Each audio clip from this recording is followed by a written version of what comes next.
because there's nothing like, I think, curiosity to get a person really into a subject and contribute something perhaps that they would never have realized they could have contributed before. And that had, you know, not to every student by any means, but it had a significant impact on students. It didn't mean that they were going to go on in forestry. In fact, one of the students that came to my birthday party this last weekend became a chemist as a result of my course. Not as a reaction against it, but as a result of the curiosity he developed in reading things that he didn't realize existed or that he could understand himself. And another student that I was mentioning to you, John, was a forest engineer, and he became interested in ecology as a result of this course and the reading, and dropped out of forestry to take ecology, and did his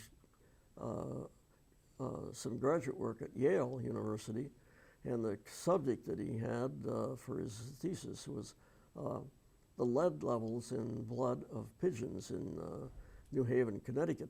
The point of that, of course, is how much contamination is there in the environment, and the lead level in pigeon blood was some measure of that. But certainly, had he gone the way he was originally thinking of himself doing, would have been very, very different from that sort of thing. But he had a lot of curiosity, and subsequently then he began investigations of the black-footed ferret, I believe it is, and a rare animal associated with the prairie dogs in the Middle West, and published various papers on that. And today he's working with the World Wildlife Fund, and he spends summers in South Dakota or wherever the black-footed ferret may be found, and winters here in the summers in Antarctica, working on one of the flightless birds there. So that doesn't mean that it's better than forest management or forest silviculture or whatever, but it means that people's imagination is stimulated, and they should be able to go the direction that their imagination takes them. And if you stick to one thing and don't ever encounter other possibilities, you'll think that you're a person different from the one that you may have been potentially become under other circumstances. So it's a good thing just for a student's development, I would say, to read things that they may not have ever encountered before, and think about things in a way that they may not have thought about them before. Not everybody reacts favorably to this, but that's because people are different. But it provides another way that people can think, and encourages them to value their own thinking. And that was one of the objectives of my teaching. It was not stated in the literature, but it's a fact of life.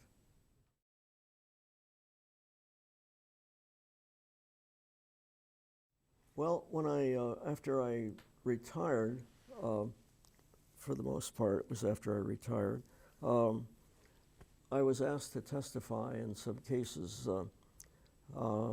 asked by a former student of mine, actually, who was working at that time with the Sierra Club. And it was simply a matter of asking me to go look at some sales that the Forest Service had proposed to see if their analysis of their justification for the sale was justified. In other words, for example, they might propose a sale, as they did, on one of the districts in the what's the forest that's over on the coast? Is it the Willamette? Well, the forest, the name of the forest isn't important. At any rate, they proposed sales in areas that were potentially slide prone. That is to say, disturbance was apt to create a slide, a landslide. And the Forest Service's own research pointed out this problem, but the research of their own people was often not the guiding force in setting up a sale of timber. And in this case, particularly the one on one of the ranger districts down close to Mapleton. In fact, I think it was the case that was involved was called the Mapleton case, I believe. At any rate, the Forest Service was proposing sale on land that was potentially very slide prone, and logging was known to increase the probability of slides, landslides, serious landslides. And so they were proposing this sale and insisted the Forest Service, proposed this sale, and it was based upon the assumption that the land would not slide. But their own data from their own research showed that it was likely that it would slide as a result of such sales and such cutting on steep, it was on steep, unstable landscape. The geology of the landscape was such that it was prone to landslides, and the landslides were more likely as a result of the logging. The roots of the trees do a great deal to bind the soil to the rock layer below. And of course, when you cut it, the trees decay, and before big trees can come in and replace those roots, it's a very slide-prone landscape. And we won the case. We were able to show that their own research would indicate this was a very risky thing. So the judge imposed this closure on that Mapleton district on almost all of a great deal of the district was on very unstable land areas, prone to landslides. And it's closed to this day. They've never been able to show that they can enter that area without and cut without increasing the hazard of landslides.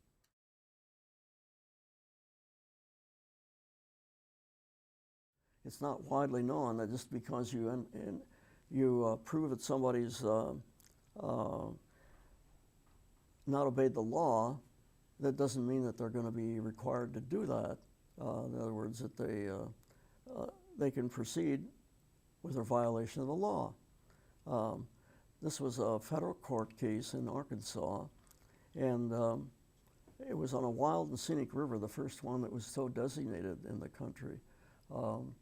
And the law which has established those forests says that the Forest Service must develop a plan, which is a plan of development, which is presented to the public for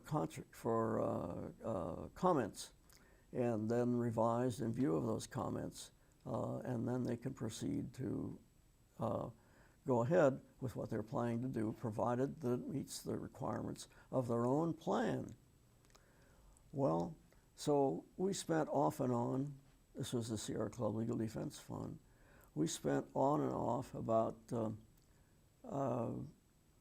a month of time over a 3-year period. That is, once a month, a year over a three-year period, I think. And court came up for decision, and the judge heard the testimony, and then he made his ruling. He said to us, addressing us in the court, that we had proven the case that we were proposing. The Forest Service had not presented a plan for the development of this wild and scenic river area to protect it. But the law did not stipulate a penalty for such violation, and he chose not to give one. His case dismissed. So they proceeded as they had, which was in clear violation of the law, with his permission, in effect. It was the damnedest thing I ever heard of. The judge said, well, you violated the law, but that's okay, go ahead. You wouldn't think that would go on, but it did. He was a good old boy from Arkansas, the judge, that is.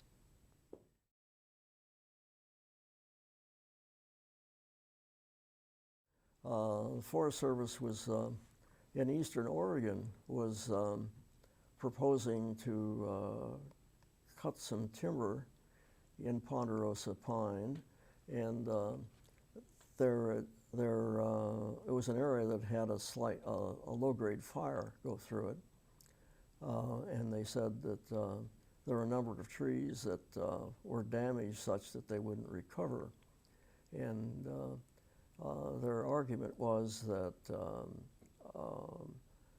the trees had such, while they were living, they were going to die because the damage to the root systems had been sufficient to make them vulnerable, and they would shortly die. And this ignored the fact that ponderosa pine are very resistant to death, you might say, from fire, because they've developed in such conditions over many, many centuries. There's been a strong selection for survival of ponderosa pine under the conditions like that. Obviously, they can be killed by fire, but it takes a very hot fire, and a low-grade fire might damage the tree, but there's all kinds of evidence that they survive such fires. And so we pointed this out in the court, and the judge agreed with us that their own research would point to the fact that those trees, which had some damage to them, were going to survive. It's very common to find ponderosa pine in old forests that have undergone fires in the past. Trees that have obviously, had enough damage that you can notice it, but not enough to kill them. It's survival of the species because it has very thick bark, and so it takes a very hot fire to a ground fire, a very hot ground fire, to kill a ponderosa pine. You can kill them with crown fires, obviously, but it gets up in the crown of the tree, but not from what we call ground fires. That is, those creep around and kill the lower vegetation and so on. So yeah, there are. A judge said that he, based upon our testimony and the citations we had, he agreed that it was not unnecessary consequence that fires were going to kill ponderosa pines. Yeah, you just might mention how many hundred years it would have taken to recreate what they would have cut down. Oh yeah, ponderosa pine is a slow-growing tree, and trees of the size that they were talking about were 150, 200 years old, and so regenerating the forest and recreating that kind of a forest is a slow process. Ponderosa's an uneven-aged forest typically, various assemblage of trees of many ages in such a forest. But actually the forest kills off an awful lot of ponderosa regeneration, which is, from the standpoint of a forest under those dry conditions, is good. uh, because if they allow all the undergrowth to continue to grow as it would in protecting it from fire, then you really have serious fire problems later on. Instead of having frequent small fires, you get one big fire and it wipes out the whole forest. So it's important to know the difference. And this was another thing that I always did in teaching.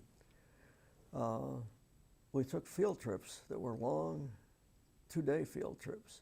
And we would actually, in the case of Ponderosa, we would spend the night sleeping in a Ponderosa pine forest. I should modify this a little bit by saying that we had nice quarters that the people could make use of, or they could sleep out in the forest. And many chose just to sleep out there. And this was over at Pringle Falls Experimental Forest. And there was a nice bunkhouse there.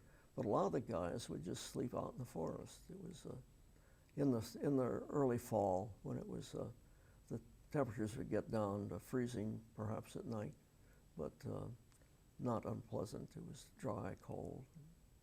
It was a very nice thing. But the important point was to really get out in the forest and look at it intensively and talk about it. Try to get some understanding of it. And, it's like any other thing, coming in close contact with the thing that you're interested in is essential to understanding it. So we spent a fair amount of time actually in the forest when our field trips.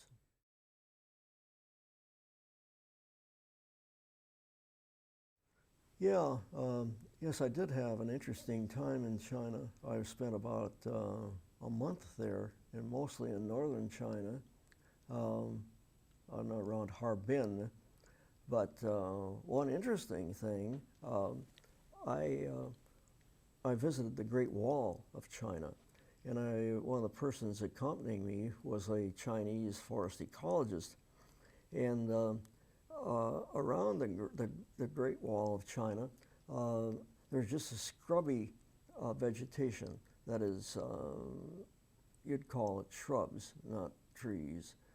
Biggest one I saw was maybe 15, 20 feet tall. And so I said, you know, what's the rainfall here? I asked this ecologist who was with me. And he said, I'll translate into inches, it was somewhere around 25 inches or so, 25, 30 inches. And I said, well, how come we don't have forests here? And he said, well, he said, it's an interesting question. I've often wondered that myself because there's enough precipitation to think that it was a forest, which could harbor a forest, but there was just this shrubby vegetation. And so I pushed him a little further and I said, well, do you think then that they've cut so much of this forest so often that perhaps the fertility level of the soil has been reduced down to the point where trees aren't growing as they should, that is, they aren't getting the height that you'd expect? And he said, well, you know, it's a very good question. I don't know, but I think you've got a right idea that maybe there was so much overcutting of the forest that the fertility of the soil has been reduced to the level that we don't have a forest anymore, which, you know, tells you something about what poor forestry can do, poor forest practices can do. And northern China is where I went subsequently. The Great Wall is not too far from Beijing, within easy driving distance of, you know, 30 miles or so. I spent most of my time up in northern China, in the area around Harbin, which is a province, the northernmost province in China, and there are virgin forests there, never been cut. This is not what I expected to find. There were areas then, which was now, oh gosh, it would be about 25 years ago when I was there. No, closer to, well, about 25 years ago. Anyhow, it was simply because there hadn't been that much industrial development up there, and not enough to justify going out and cutting timber. But that was being remedied. Let's say they were going to start cutting it. But it was very interesting forest because, among other things, there were species like those members of the same genus as the trees here, but different species in that same genus. And I proposed that it would be interesting to compare the development of those forests with those of a similar part of the U.S. But I was never able to get enough interest in doing that with my colleagues. In the northeastern forests of China were very much like the northeastern forests of the U.S. The species were different, but the same genus. Yeah, we're talking about northern China. Curiously enough, the forest down in central, well, north central China, around Beijing,